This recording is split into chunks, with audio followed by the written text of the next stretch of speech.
Hi, welcome to this week's Texas Alliance for Life update. I'm standing here in the Capitol with Dr. Poyman and some of our team, and we have been here all day working hard to move some pro-life legislation forward.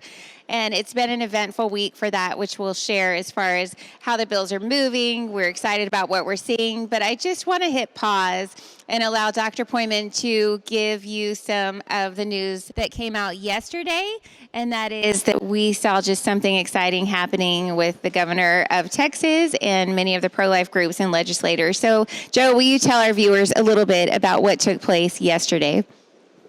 Thank you, Amy. This past week, the governor signed into law the Texas Heartbeat Act. Now, that's a ban on abortions at 6 weeks. That's when the first doctors can detect the heartbeat of an unborn child. So that ban will go into effect on September 1st.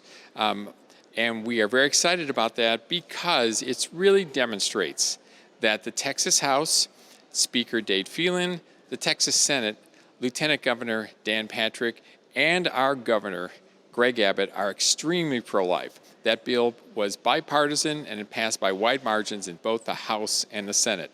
So that law it isn't a law now. It's set to go into effect September 1. Amy, what else on that?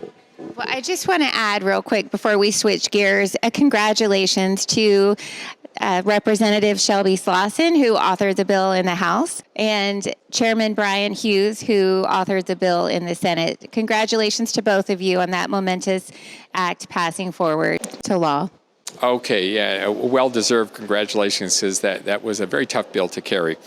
Next bill on our list, the Human Life Protection Act. Now, a lot of you have been writing and calling about this bill, and we have a tremendous amount of progress on it.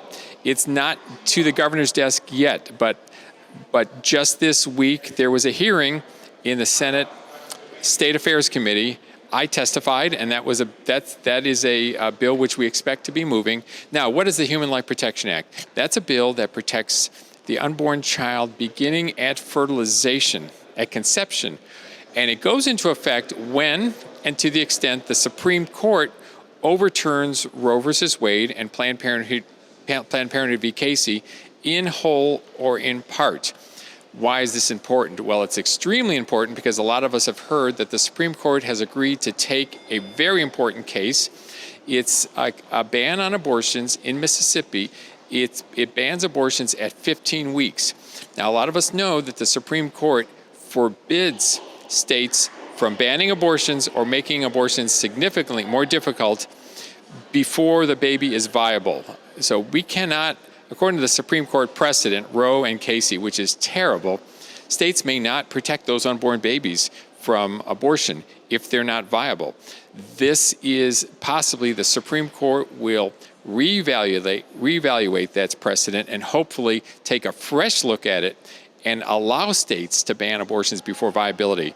If they do that, then the Human Life Protection Act will go into effect immediately and start protecting those babies to the extent that the Supreme Court allows us. We expect that hearings to be this fall, and the Supreme Court will, best guess, release a decision next June or early July.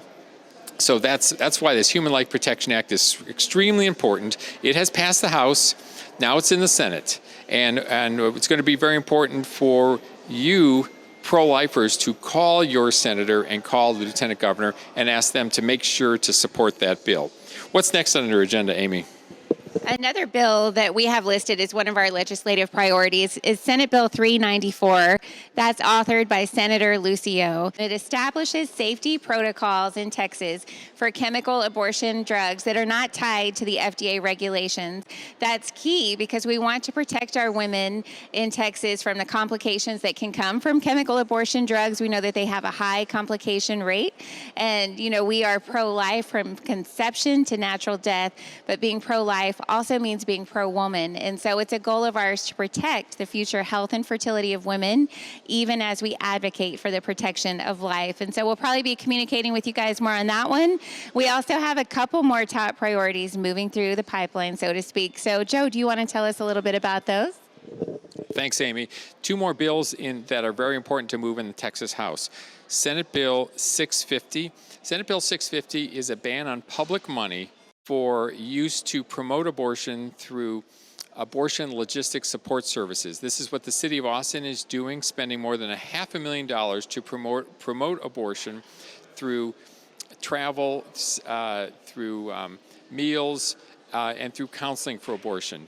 This bill, Senate Bill 650, would put an end to that practice. So 650 is very important for that bill to move, and it's past the Senate. It's in the House now. We have one more bill that also passed the Senate and is now in the House. And Amy, why don't you tell us about that? Yes, we have Senate Bill 1439 that's authored by Senator Campbell, and that's a conscience rights protection bill for medical students, medical residents who are going through the training process to becoming obstetricians and gynecologists or other fields. And we want them to know that they do not have to participate in abortions or abortion training of any kind. They can know their rights there, and they can actually opt in with this bill. And so what this bill does is it requires opting in for all medical residents when it comes to performing abortions or being a part of any abortion training experience as a part of their education. Joe, we also have, do you have any other things you want to talk about with the bills? Oh, let me hand it back to Joe. Okay. Thank you. Another very important issue is some bills that we were trying to get stopped. And we have been successful, and thanks to everybody who made calls and emails on these issues. This was Senate Bill 917 in the Senate. That was a bill that it would actually allow and require physicians and nurses to perform medical torture on dying patients at the request of a surrogate. This bill would have required doctors to provide painful medical interventions indefinitely for a terminally ill patient, even when there's no proportional benefit to those, even when it's not going to cure the patient, only extend the dying process. So Senate Bill 917 has been stopped. The Senate didn't have enough votes to even take it up and consider. The similar bill, House Bill 2609, was also stopped in the House. So we're very grateful to everyone who made a call and letter. We're hoping we can fix our end-of-life laws in Texas to make them stronger and add patient protections. Already Texas has the best law regarding end-of-life interventions in the entire country, but we want to make it even stronger. So the bad bill's been stopped now. Hopefully next session, when we come in 2023, we'll have a good plan and a consensus to make our laws stronger.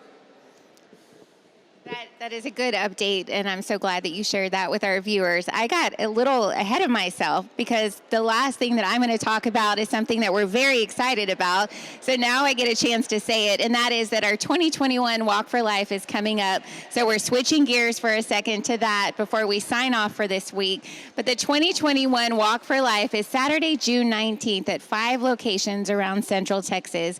You can sign up to be a walker on our website. You can also sign up to sponsor a walker on our website. And this is such a special experience. We want everybody to be a part of it. You don't want to miss it. I promise you will walk away from the experience so glad that you were there, that you walked, that you raised money. We had a very successful year last year as well as the year before.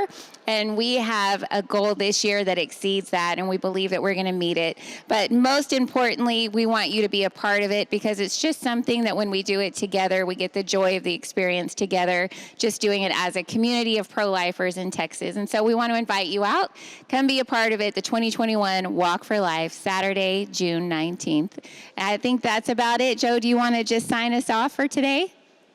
Thank you, Amy, and thank you for everyone who's watching. Do continue to follow us, watch our emails, watch our alerts on our website, and become a walker for our 2021 Walk for Life at texasallianceforlife.org. Thanks, everyone.